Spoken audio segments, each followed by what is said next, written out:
আসসালামু আলাইকুম। আজকে আপনার হয়ে বাজার থেকে পাঙ্কাশ মাছ নিয়ে আইছে। এই দেখো, পাঙ্কাশ মাছ বোনা করুন।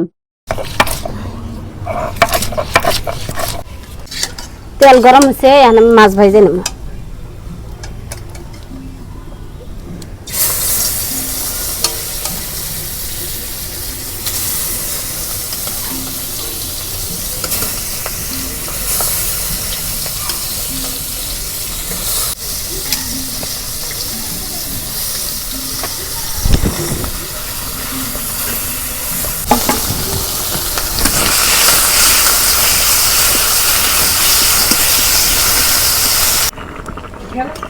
মাছ বোনা ওই আইলো প্রায়, আর একটু কাজ জাল দিব, তাই উবো।